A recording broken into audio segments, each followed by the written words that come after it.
31 জানুৱাৰীৰ পৰা আৰম্ভ হ'ব অসম সাহিত্য সভাৰ সপ্ততিতম দ্বিবাৰ্ষিক অধিৱেশন 4 ফেব্ৰুৱাৰীলৈ অনুষ্ঠিত হ'বলগীয়া অধিৱেশনৰ বাবে ব্যাপক প্ৰস্তুতি চলিছে অসম সাহিত্য সভাৰ অধিৱেশনৰ বাবে পাঠশালাত দেখিবলৈ পোৱা গৈছে ব্যাপক উৎসাহ উদ্দীপনা আদৰণি সমিতিৰ সভাপতি তথা মন্ত্ৰী ৰঞ্জিত কুমাৰ দাসৰ তৎপৰতাত সভাৰ প্ৰতিনিধিক আদৰিবলৈ সাজু হৈ উঠিছে বজালীবাসী গতিকে আমি বজালীৰ সাহিত্য সভালৈ যাবলৈ বিচাৰিছো আমাৰ জ্যেষ্ঠ সাংবাদিক নকুল তালুকদাৰ ইতিমধ্যে লাইভ যোগে সংযুক্ত হৈছে নকুল তালুকদাৰ আপোনাৰ জৰিয়তে আমি সামগ্ৰিক পৰিৱেশসমূহ চাব বিচাৰিছো কিমান লোকৰ সমাগম ঘটিছে হয় এইটো যেহেতু অসম সাহিত্য সভাৰ সপ্ততিতম যি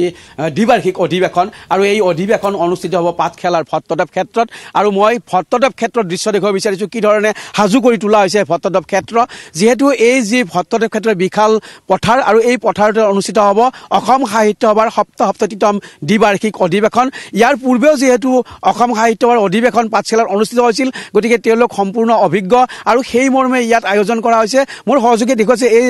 ইয়াত এখন বিশাল জাপি তৈয়াৰ কৰা হৈছে নলবাৰী বালামুকুচিৰ পৰা শিল্পী অনাইছে শিল্পীৰ দলে বিশাল যি জাপি এই জাপি ইয়াত নিৰ্মাণ কৰিছে আৰু একেদৰে ইয়াৰ কাষতে থাকিব গ্ৰন্থমেলা বিশাল আকাৰত গ্ৰন্থমেলাৰ আয়োজন কৰা হৈছে আৰু এইফালে প্ৰদৰ্শনীৰ লগতে থাকিব বিজ্ঞান প্ৰদৰ্শনী মেলা আৰু যিখন মঞ্চ হ'ব সেই মঞ্চৰ কাষত থাকিব বজালী হাট মই এই যি এই প্ৰস্তুতি সম্পৰ্কত মোৰ লগত আছে আদৰণি সমিতিৰ সম্পাদক গিৰিধৰ চৌধুৰী মই আপোনাৰ কাষলৈ আহিব বিচাৰিছোঁ সম্পূৰ্ণৰূপে সাজু হৈ উঠিছে আপোনালোকৰ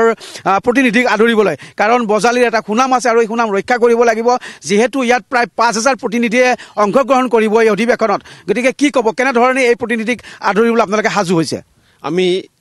ইয়াক বজালী যিহেতু এক বিশেষ অঞ্চল বুলি ধৰোঁ আমি আমাৰ সাহিত্য সংস্কৃতি শিক্ষাৰ ক্ষেত্ৰত গতিকে ইয়াক যাতে অতি সুন্দৰভাৱে সজাই পৰা ল'ব পাৰোঁ আৰু যিখিনি আমাৰ প্ৰতিনিধি আহিব আটাইকে যাতে অতি সুন্দৰভাৱে আমি আদৰি ল'ব পাৰোঁ তাৰ কাৰণে আমি সকলো ধৰণৰ প্ৰস্তুতি আমি ইতিমধ্যে কৰি পেলাইছোঁ আৰু একেধৰণে আমাৰ যি ক্ষেত্ৰ এইখন ভট্টদেৱ ক্ষেত্ৰ কথা সাহিত্যৰ জনক যিগৰাকী আছিলে আৰু তেখেতৰ নামতে এই ক্ষেত্ৰখন কৰা হৈছে 1987 চনৰ 53তম অধিৱেশনত এই একেই নামেৰে একেই স্থানতে এই আমাৰ অধিৱেশনখন হৈছিল আৰু তেতিয়া যিখন আমাৰ ক্ষেত্ৰ এই ক্ষেত্ৰকে আমি এইবাৰো আমাৰ যি সপ্ততিতম দ্বিবাৰ্ষিক যিখন অধিৱেশন এই অধিৱেশনৰ ক্ষেত্ৰ হিচাপে আমি নামাকৰণ কৰিছোঁ একেধৰণে ইয়াত আমি বিভিন্ন প্ৰস্তুতি চলাইছোঁ ইয়াত যদি চাব যায় তেতিয়াহ'লে আৰম্ভণিতে আমাৰ পাব নামঘৰৰ পিছত আছে আমাৰ গ্ৰন্থমেলাৰ পিছতে আছে আমাৰ এইখন আমাৰ প্ৰদৰ্শনী আৰু বিশেষ আকৰ্ষণ থাকিব এটা সপ্তাহত এটা জাপি থাকিব যিটো নেকি আমি Guinness book of world record এইখিনি প্ৰস্তুতি চলাইছোঁ যাতে এই জাপিটোৰে যাতে আমি এটা আমাৰ যিটো বিশ্বৰ যিটো ঐতিহ্য হিচাপে বা বিশ্বৰ এটা ক্ষেত্ৰখনত আমি যাতে সুন্দৰভাৱে যাতে আমি চেষ্টা কৰিছোঁ একেধৰণে ইয়াৰ ওচৰতে প্ৰদৰ্শনীৰ কাষতে থাকিব আমাৰ বিজ্ঞান মেলা 27 চনৰ আগলৈকে আমাৰ যি বজালী অধিৱেশন আছিল বা পাঠশালা অধিৱেশন আছিল সেই অধিৱেশন আগলৈকে অসম সাহিত্য গ্ৰন্থ সংযোজিত হৈছিল আৰু সেইখনতে আমাৰ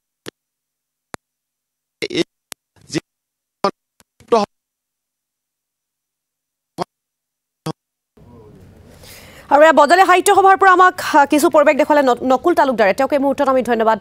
জ্ঞাপন কৰিছোঁ